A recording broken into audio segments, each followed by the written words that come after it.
What's going on, everybody? How's everybody doing? It's YBG. We're talking chapter 12. I believe it was 12. Yeah, chapter 12 of Black Clover. Excuse me, I'm kind of in a rush with things, but this chapter was so good. Definitely 4 fire emojis. I know I just threw up 2 4s. No, I'm not giving this 8 fire emojis, but definitely 4 fire emojis. Just because it was a very fun chapter that seemed to have outstanding pacing for sure. Got to the point quickly, but we got some more character information on the Golden Dawn and how their structure is kind of set up. We learned a little bit more about what Yuno's been through. And quiet as kept, I think we got some growth from Noelle here. And so we're going to get into all of that real quick. I am going to go through this one. I'm not going to do the read through it all, but just to make sure I don't miss out on anything.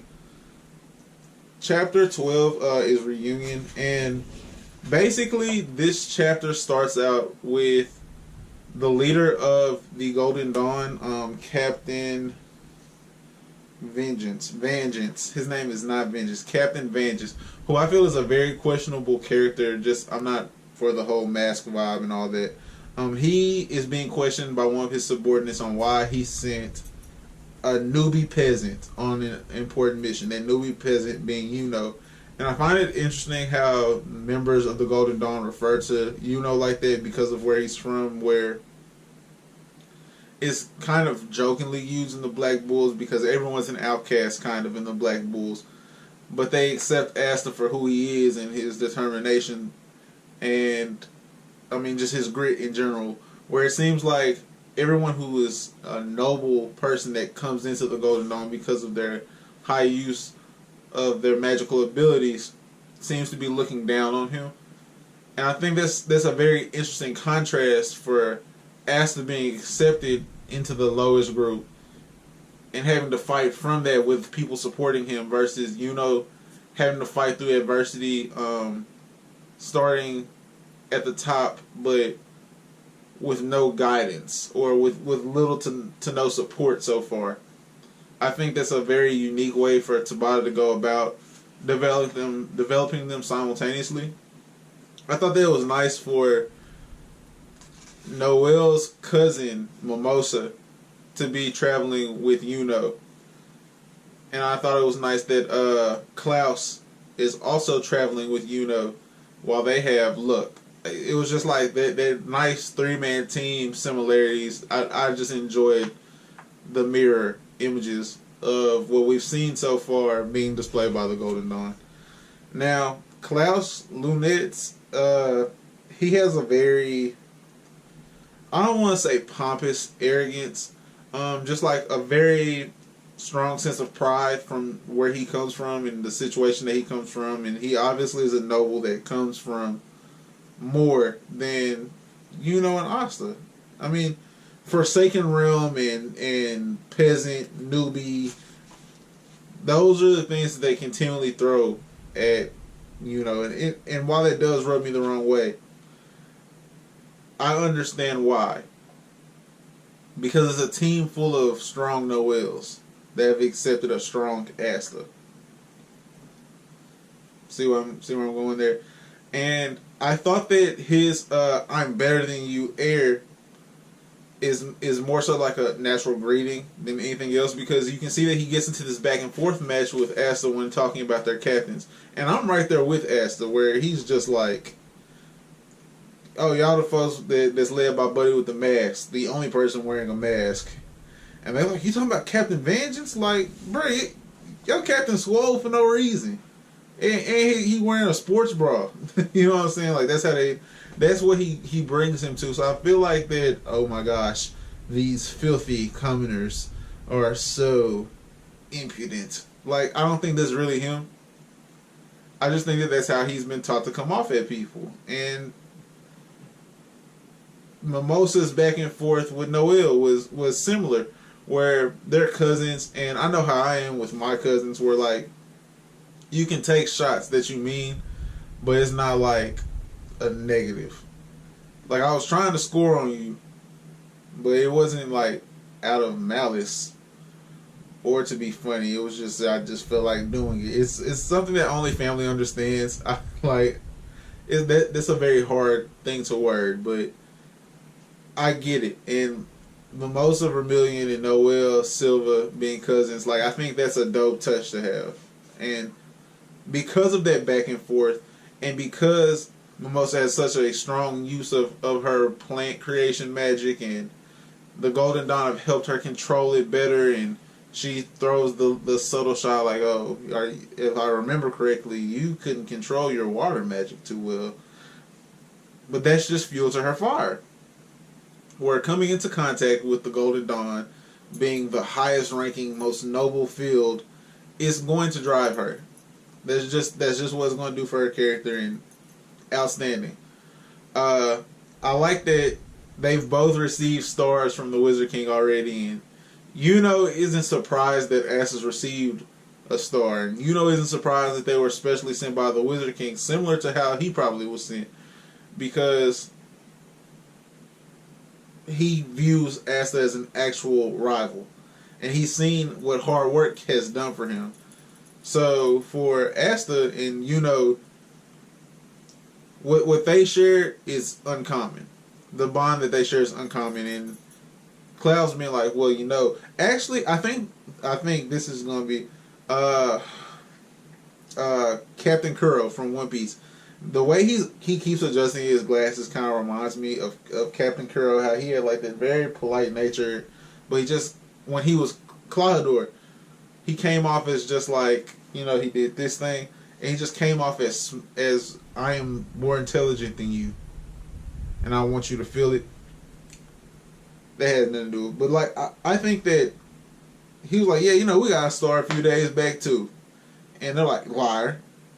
Like, you couldn't have got a star. You're with the Black Bulls. Like, y'all don't get stars.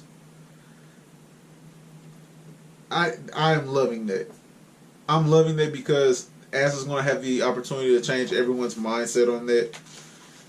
And not just Asta either, though. Like, I feel like Luck and Magna and Noel and Vanessa Inokta or Inateka. I'm gonna learn Vanessa's last name because she is officially, boy, she bad. That is my Black Clover waifu at the moment. But back to the chapter. So Klaus is like, I heard there was 3 of you.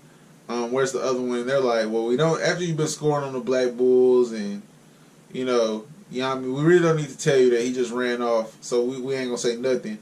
And that's when we find out from the Wizard King. We cut back to the Wizard King, which I am enjoying just seeing more of him. Because he's had such like a... Not even he. Just usually when you have like a ruling force, it takes so long to meet this ruling force and this... Like the Hokage. Like to see how the Hokage system works. Or... the Gorosei is a ruling body in One Piece, and like we're not introduced to them until hundreds of chapters, and you know, but we see him in chapter 11 or 10. Chapter 10, we met him. So I just like that he's been introduced so early, and he's having a part of this arc, this introductory arc. Or I don't even know if we've moved into a second arc. I'm gonna check out and see like when arcs start and stop, but. We find out from the Wizard King that the Diamond Country, because they're from the Clover Country or the Clover Nation. I hope it's country, because then they will be on some. They will be biting off Avatar if it's nations. But the Diamond Country is what neighbors the Clover Country, where Asayuno and all these folks are from, and the ruins, the dungeon ruins, are right on the border. Like it's basically. For us, like Texarkana splits Arkansas and Texas. It's kind of like that, where like half of it is in one country and the other half is in the other country. I don't know what else does that. I think like there's one thing in Vegas that has like there's like one spot that's in the middle of 4 states, like it touches 4 corners.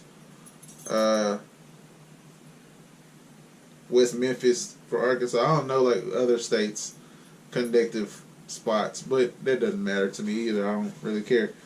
But we find out that the Diamond Country has also sent in Buddy from the Abyss, and I feel like he's gonna be cold. I feel like that's who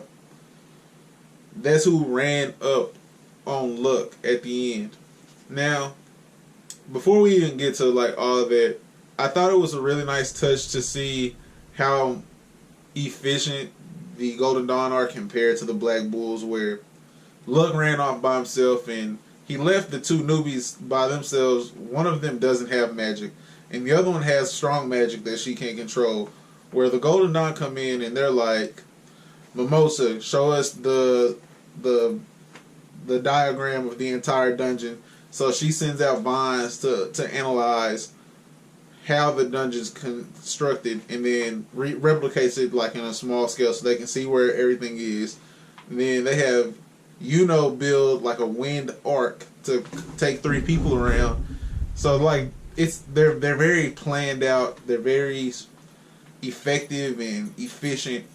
Where Noelle's like, what are we gonna do? Like, how are we gonna catch up and get this taken care of before they do? And Ash is like, we're gonna look carefully everywhere first. And he's like, are you an idiot? Like, that's not gonna work. That's not gonna get the job done. And then he is in fact not the brightest. I just like to see the subtle contrast that Tobias has been very good in this entire chapter of pointing out. But we find out that this guy from the Abyss, I'm sorry, just give me 1 second so I can figure out his name.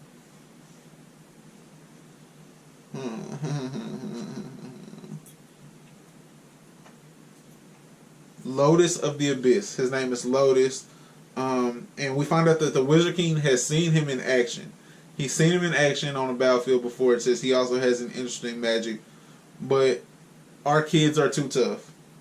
And that's verbatim, our kids are too tough. I after seeing his design, he has a very like chill demeanor.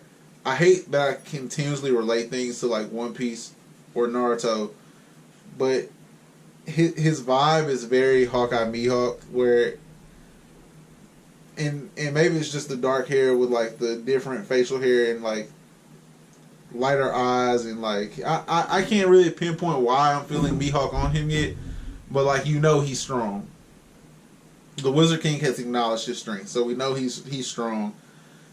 But he has like a very laid back feel to him at the same time. I thought that was great.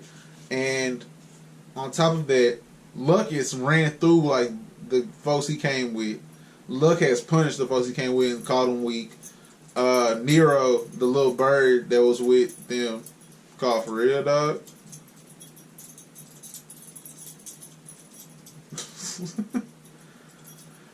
The little bird has pointed out where the items that they were looking to secure the dungeon for are.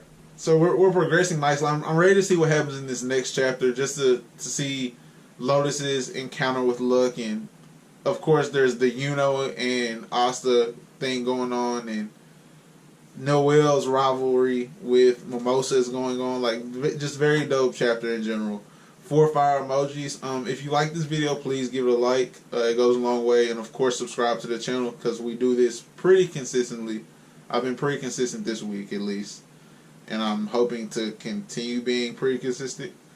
In the comment section below, tell me who you think has the more interesting path to growth.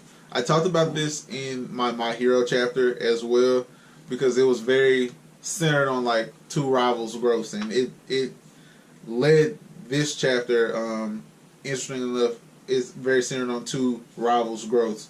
So is Yuno growing more from being with the Golden Dawn, where he's still kind of viewed as an outcast, or is Asta growing more where his entire group of people who have accepted him view him as an outcast? Like, Asta, the Black Bulls are outcasts, whereas Yuno's an outcast in the Golden Dawn. Who's getting more growth from those situations? Let me know that in the comment section below. Have a great rest of your Wednesday, and peace.